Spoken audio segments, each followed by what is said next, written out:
The real tragedy of the narcissist isn't arrogance, it's starvation. Starvation for a kind of love they were never taught to recognize, let alone receive. You think narcissists love themselves. You think they wake up each morning wrapped in their own glory, admiring their own reflection.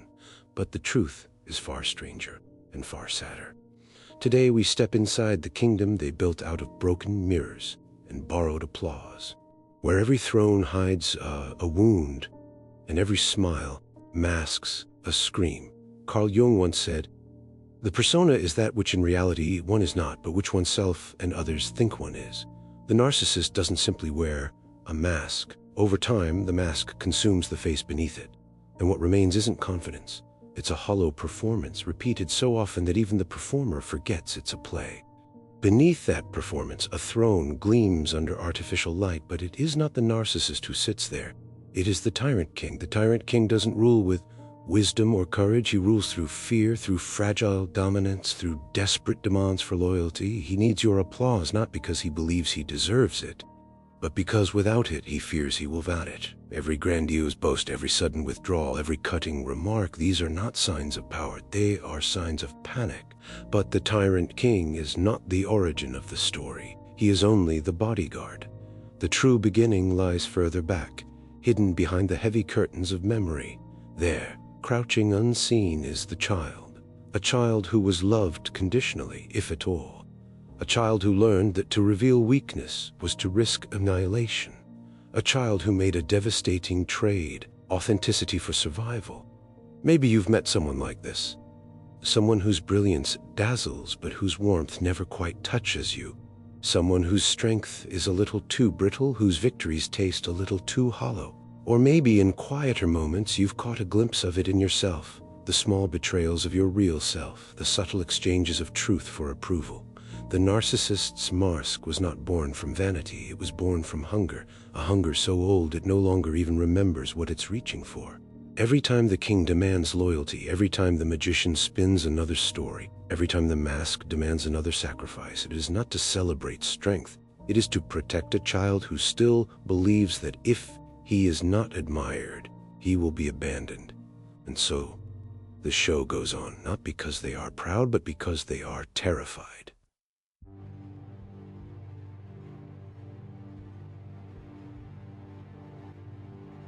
There's a moment every narcissist fears, though most would never name it. The moment when the mirror no longer flatters them. The moment when the story they have spun begins to unravel, thread by trembling thread. At first it feels like enchantment. They draw you in with magnetism so vivid it feels almost supernatural. They mirror your dreams, your fears, your hunger to be seen. Their attention feels like oxygen, their praise feels like prophecy. But the brighter the light, the deeper the shadow it casts. Behind the dazzling exterior moves another figure, the shadow magician. The shadow magician doesn't control by force, he controls by distortion, by bending your reality until you no longer trust the ground beneath your feet. At first, their insights seem profound, their stories shimmer with meaning, their vulnerability feels rare, precious, sincere. But over time, doubt creeps in like a slow poison. You apologize for things you didn't do. You question truths you once stood on without hesitation. You wonder if you are the one losing your grip. By then, the spell has already been cast. The shadow magician's power is subtle and devastating. He does not just lie to you, he invites you to lie to yourself. Maybe you've worked under a leader like this, a person who redefined betrayal as loyalty, who spun weakness into wisdom. Maybe you've loved someone like this, a partner whose tenderness turned sharp the moment you asked for something real.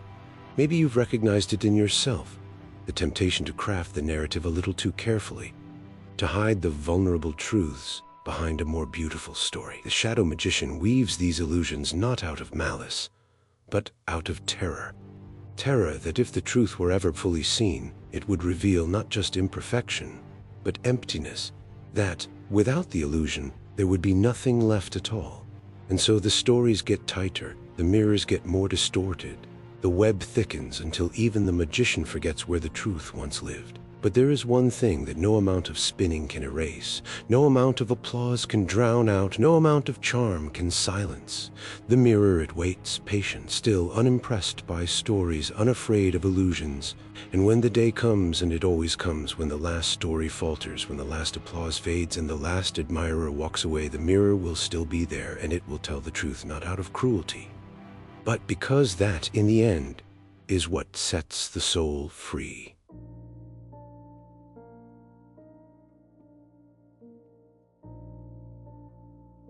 Some silences heal, others reveal how much was never planted at all. For the narcissist, silence is not rest.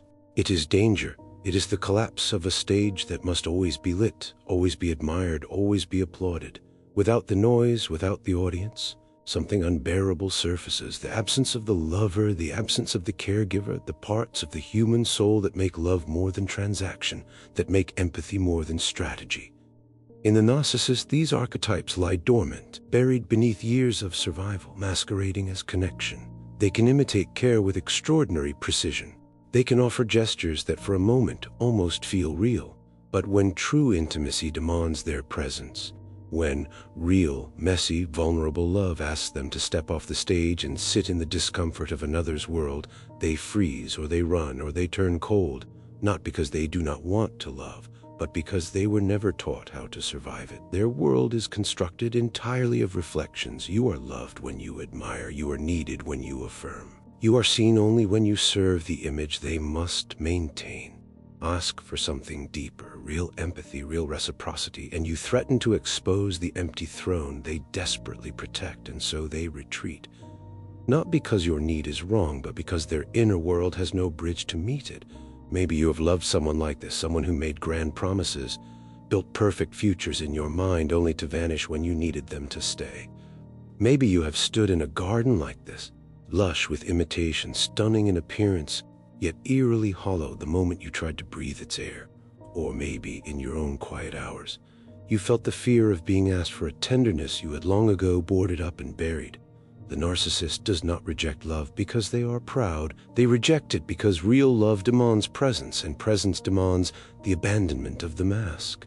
And the mask is the only thing they believe keeps them alive. They are starving for connection, starving for the very thing they are too wounded to hold. It is the saddest kind of hunger, one that devours itself, because the more they crave love, the more they sabotage it. The more they yearn for intimacy, the more they drive it away. The more they need to be seen, the more violently they conceal themselves. And so the garden remains, a flawless museum of plastic roses, beautiful from a distance, dead in your hands. The tragedy is not that they don't feel love. The tragedy is that they cannot let themselves be loved, because to be loved, you must first be seen, and to be seen, you must first be real.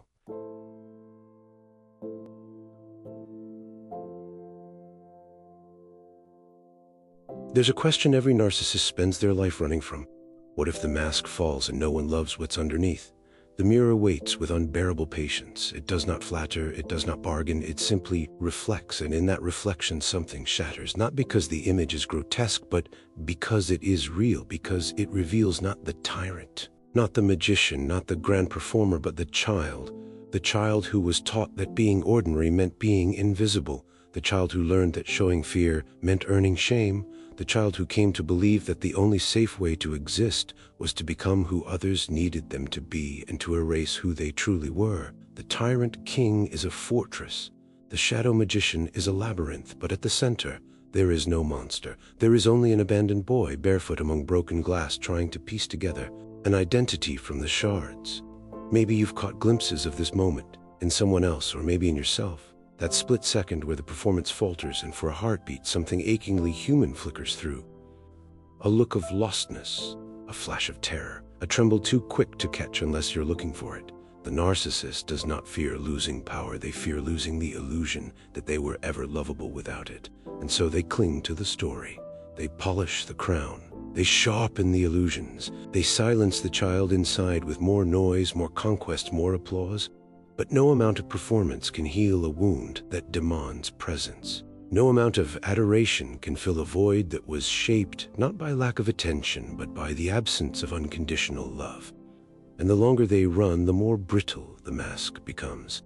Until one day, whether through heartbreak, collapse, or simply the slow erosion of time, the mirror cannot be avoided. And what looks back at them is not the invincible figure they worked so hard to create. It is the small, terrified face they tried so desperately to forget. The child still waiting to be chosen, still waiting to be enough, still waiting for someone to say, "You are loved," even without the crown, even without the mask, even in your trembling, messy, unguarded humanity.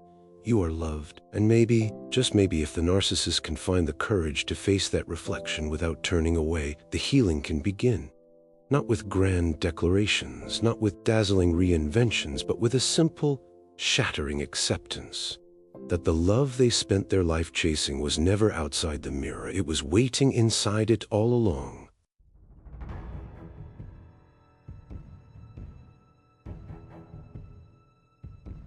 From a distance, the narcissist seems invincible. Their charm seems effortless. Their confidence seems unshakable. Their life appears stitched together by endless victories. But the closer you come, the more you see it. The cracks beneath the surface, the tremors beneath the smile, the quiet, desperate erosion at the foundation of it all. Because every stage they build is laid upon sand, every performance, every triumph, every dazzling success story. Built not to celebrate life, but to outrun an invisible collapse. They do not chase admiration because they believe they deserve it. They chase it because without it, their world begins to dissolve, and what lies beneath terrifies them. In the narcissist's heart, applause is not pleasure. It's oxygen. Without it, suffocation begins. Without it, the old terror arises, the terror of being unseen, unloved, forgotten, so they perform. Again and again and again, each success is a sandbag thrown against a rising flood, each conquest a frantic patch over a widening hole, each relationship a desperate bid to anchor a self they cannot fully inhabit. Maybe you've worked beside someone like this. Their energy intoxicating when you cheer them on, their coldness chilling when you step out of script. Maybe you've loved someone like this, feeling like the center of their universe one moment, discarded as irrelevant the next. Or maybe in the still corners of your own story you felt the pull to perform, to polish, to prove your worth when silence felt unbearable. But no matter how grand the performance becomes, no matter how devoted the audience, no matter how many crowns are gathered and thrones erected, the stage always shifts because it was never built on truth. It was built on survival. It was built on sand. And when cracks appear, when a career falters, when love demands more than illusion, when the mask slips even for a moment, the whole edifice trembles. And what is left is not the king, not the magician, not the garden of applause they spent their life tending. What remains is the one thing they feared to face, the child beneath the stage, barefoot and bewildered, still believing that without a script, without an audience, without a mask, they are nothing. The tragedy is not that they built the stage. The tragedy is that they forgot they were never meant to live on it. They were meant to live beyond it, beyond the applause, beyond the illusion, beyond the fear. But fear, when unspoken, becomes a prison with no visible walls, and the longer they perform, the more they believe the prison is all there is.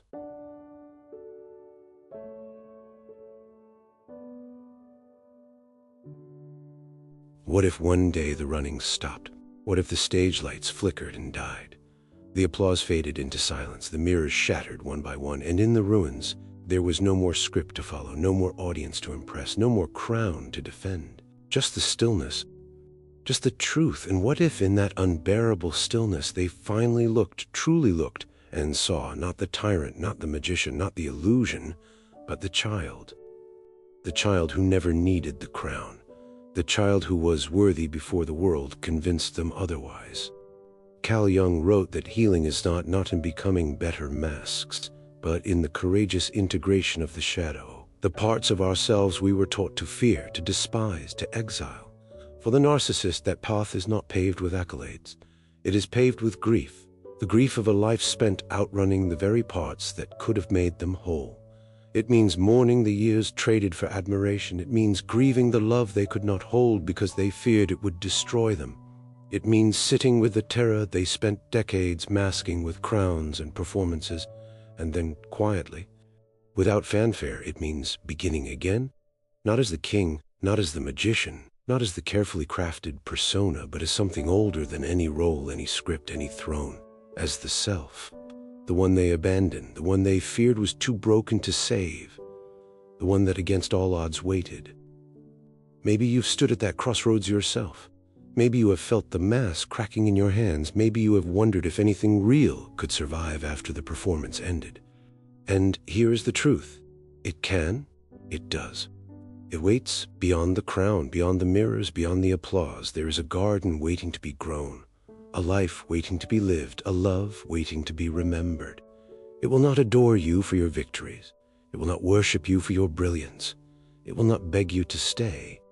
It will simply stand there, quiet, patient, unbearably real, waiting for you to step forward, waiting for you to come home, because you were never the crown, you were never the applause, you were never the mask, you were always the garden, and you were always enough.